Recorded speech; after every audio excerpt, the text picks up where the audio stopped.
Hi, everyone. It's Alex Savage from KTVU, Fox 2 News here in the San Francisco Bay Area. We want to talk about some of the latest news surrounding the coronavirus outbreak.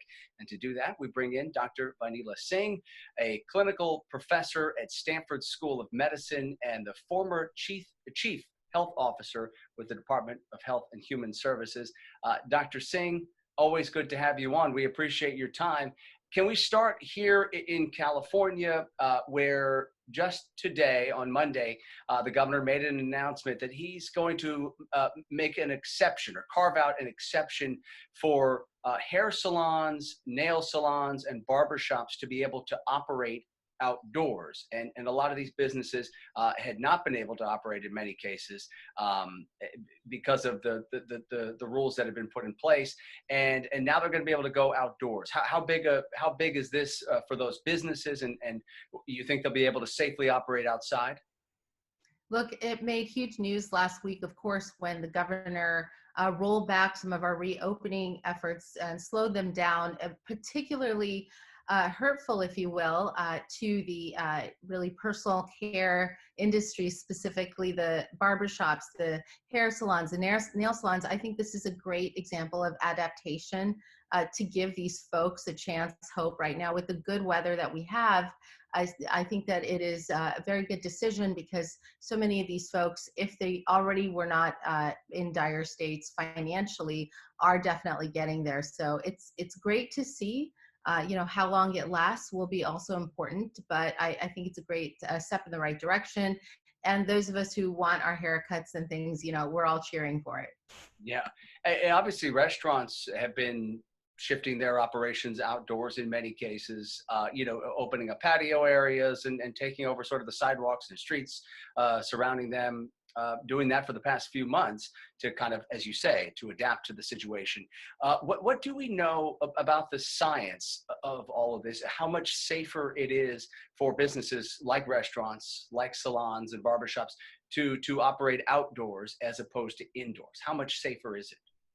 Well, that's a great question. It really goes to a couple of issues. One is air circulation. We know that being outdoors, the virus, the respiratory droplets, if someone is sick, isn't likely to get stuck there. Even if there's a chance of aerolizing the virus, it won't actually get caught. There's movement, there's wind currents. That's an important factor. The other thing in the summer, which we know out of the labs early on into the COVID crisis, was that they showcased that temperature and humidity both being high definitely limits the half-life of the virus. And so, and it went pretty substantially from an 18-hour half-life to where it could be on a contact surface to actually within minutes if you have both increased temperature and increased humidity. So that certainly helps the Californians, but even other parts of the country where we know that there's a high humidity index, that does work in the favor of folks limiting the risk.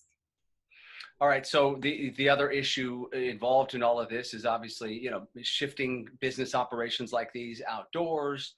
It's continuing to, to maintain that distance as much as we can with other people out in the world. And then it's wearing masks. And you probably heard over the last week, the director of the CDC came out and said, in essence, if we can get everybody, obviously, that is overly optimistic. But he basically said, if we can get everyone to wear a mask every time they go out in public for the next 4 to 6 weeks, we could really control this current surge in cases we're seeing in this country. You agree with that assessment? Well, look, Dr. Robert Redfield, he's a director at CDC. They're, of course, looking at this from a strictly really disease control public health perspective.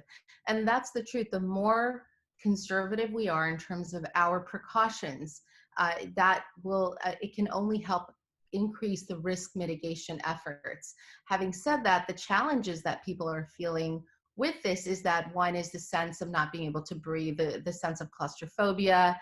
Of course, some folks, it's even a policy issue where they feel like it is, put on them and is affecting their civil liberties and whatnot. I think a lot of that opinion depends on where we're talking about in the country. What is the state of the disease prevalence? In hotspots, I mean, it just sounds far-fetched to say that you can't go. You know that it's a common sense issue to take the mask wherever you go when you're in public, coming within 6 feet of people, and then certainly for other people where there's a much low density, low prevalence of the disease, there's a different sense. But overall, I think especially in the hot spots where we're seeing spikes and outbreaks, if we all did continue to put our best efforts, with being mindful that there are people who have asthma and other breathing difficulties, there are exceptions there. There's also age issues related to children, and what the American Academy of Pediatrics was saying in terms of, whether kids even have the same susceptibility to the virus. We take all those factors into account, and certainly the hotspot areas would be very important. In other areas that we think are high risk, areas that just came off the 4th of July with social gatherings, areas that came off from where the protesters were and maybe still. So I think that he's correct in a general sense that one, I think it's emphasizing our own personal responsibility, using common sense, knowing that we may go home to multi-generational people, high-risk people, Right. knowing that maybe we've come from a social gathering where we certainly weren't able to maintain the physical distancing. And I think also just telling people that, look, do our part while the nation is doing its part.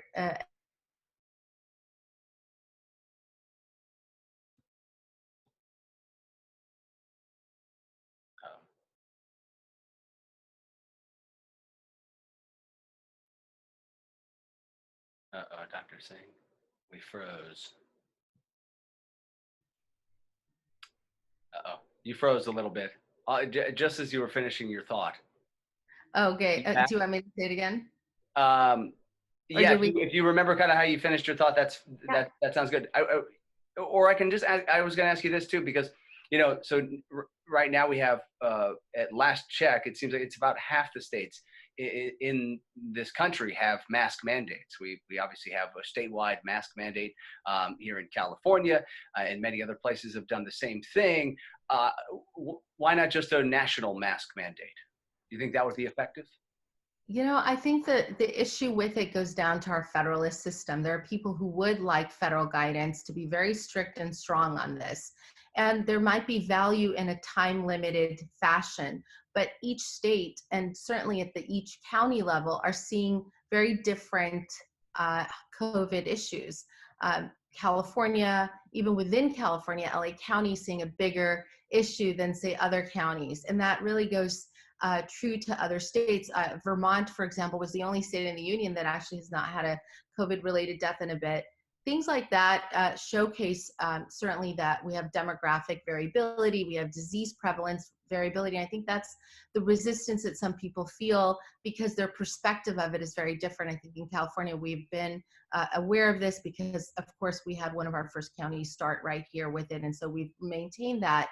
But in general, I think it is a really important point, if you will, to maintain the mask guidelines, because right now we're seeing the spike. We don't want to go backwards. We know the reopening efforts are so important to our economic livelihood. I think it would really help, though, to hear from the governor and certainly from our leaders across the nation, as well as the White House, maybe a time-limited issue where we all kind of make our point that we're going to do it, certainly like we did in the beginning, so people have something to look forward to and not kind of an endless uncertainty, which sometimes is the prevailing feeling. Yeah, and it seems like that's what CDC Director Redfield, that's what he was sort of going for, it seemed like.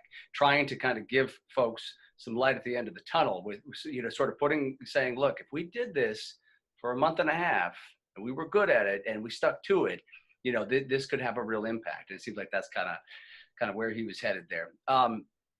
Let's switch gears a little bit and sort of look forward to the hopes we all have about a vaccine coming down the road here. We know there are 160 different companies, pharmaceutical companies around the world that are working to create a vaccine and put it through the proper tests and trials and get it to market here.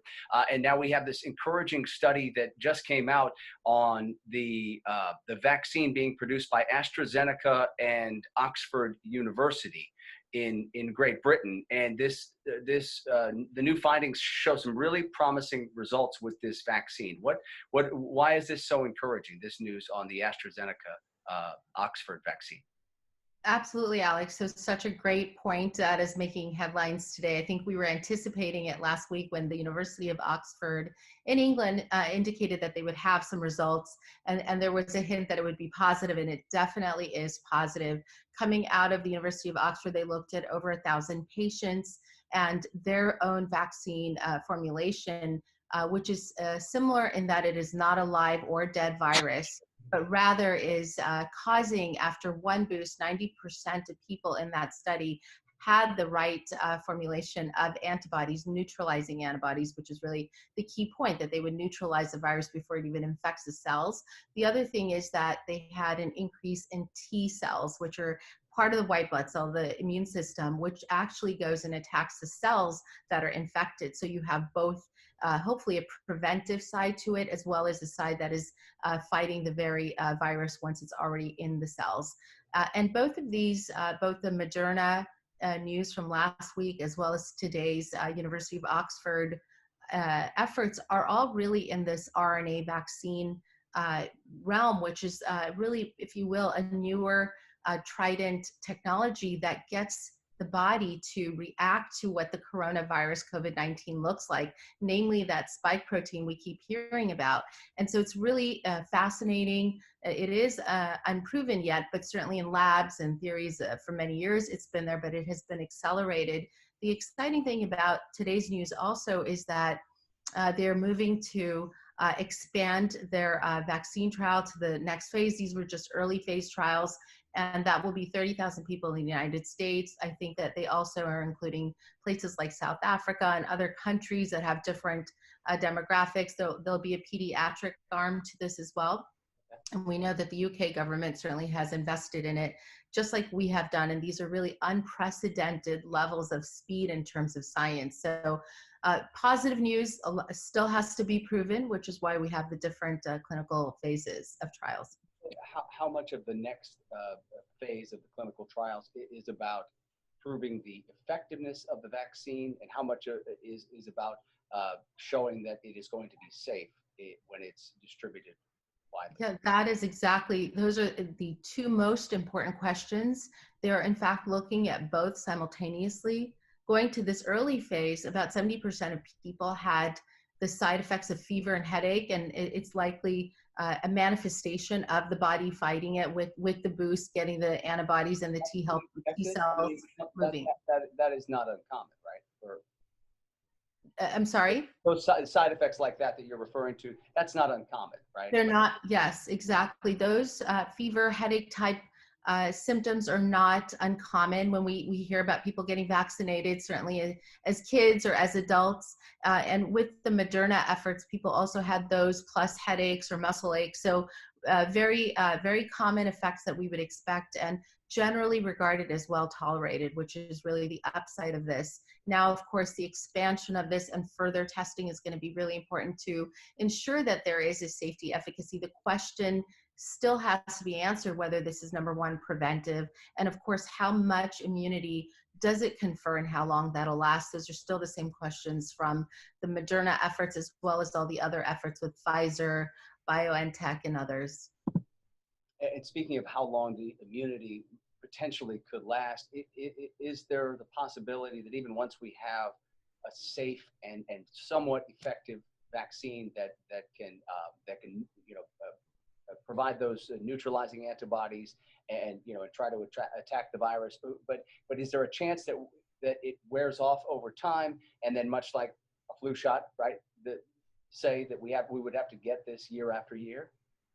Sort of. Yes, I think it's a very good chance that we may have to have boosters, or one is a booster within some short period of time to ensure we have elevated levels of antibodies and the T cells.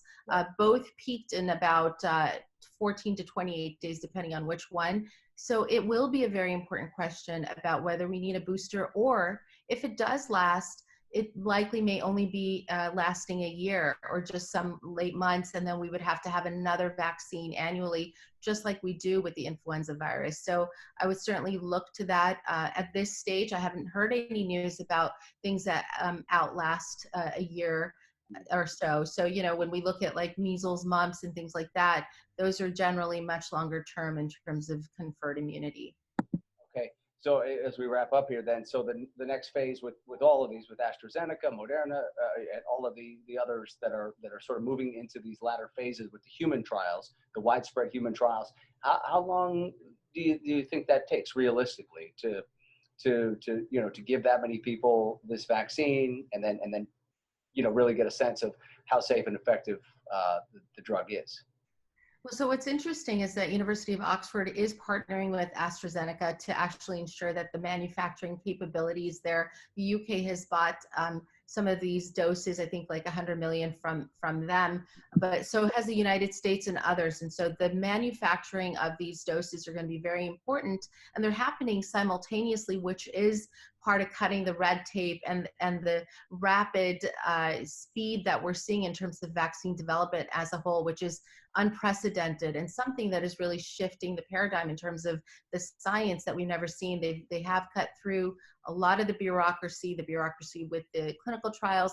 They have cut through the stepwise fashion where you go through each phase of the trial, then you finally say, okay, this is a good vaccine, then you finally get into manufacturing, and then finally dissemination. So all of that is happening concurrently, still with those best estimates. It's still looking like the earliest we could really see it is end of year, early Jan, but there's still some, optimism. I think that it's also very likely that some of the companies don't want to get too far ahead of themselves. But so far, the news has been really good from certainly both of these efforts that we've heard about in the last week. I was going to ask you about that. I mean, just to sort of play devil's advocate a little bit, do you think there's any drawback to speeding things up at this kind of a pace?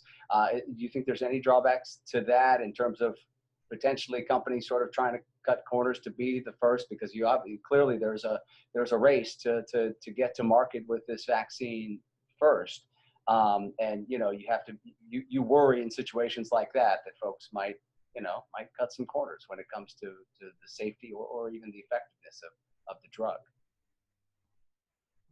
That's exactly always the concern and the possibility, which is why there's strict protocols. A lot of times the bureaucracy just sort of has been, being caked on and layered on, sometimes unnecessarily. And I think the parts that are clear, easy winners in terms of recruiting people and all the safety and protocols that go into those things, protecting identity and stuff, they're all maintained, but there's certainly enough resources to allow for this, enough hiring a staff, bringing all the scientific experts together. The resources are really important because even efforts that have had good importance in the past, when the support isn't there, the financial resources aren't there, they often get shelved. Right now, what we're seeing are the governments, the public, and the private sector working hand in hand. So my hope is, and my belief is, that we still have those strict protocols in terms of protecting people. We've had years of reasons to do this, and so that's certainly a very, very important part of this.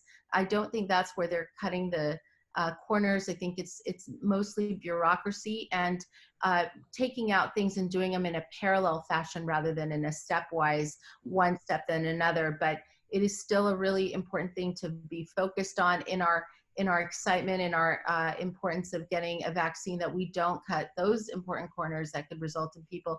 At the end of the day, we also know that, look, generally vaccines are very well tolerated. There are always some news or anecdotes out there about people who didn't do well with them. It really, that can be true of any over-the-counter medicine or any prescribed medicine. So I would just say to folks that it's important not to go and follow these rumors, but rather know that I think this is too important with so much light and glare that I can't imagine that, certainly any blatant, ignoring of important rules is going to be there. Yeah, no, absolutely. Well, we'll leave the conversation there, and obviously everybody's, hanging on all of this kind of good news. It gives some hope and some light at the end of the tunnel for hopefully a vaccine in the not too distant future. We'll leave our conversation right there, and I'll let everyone know that we have more information up at our website. That's coronavirusnow.com. Dr. Vanila Singh, always a pleasure to have you on. We appreciate you weighing in on all of these topics, and we'll talk to you next time. I'm Alex Savage from KTVU, Fox 2 News in the San Francisco Bay Area. Take care.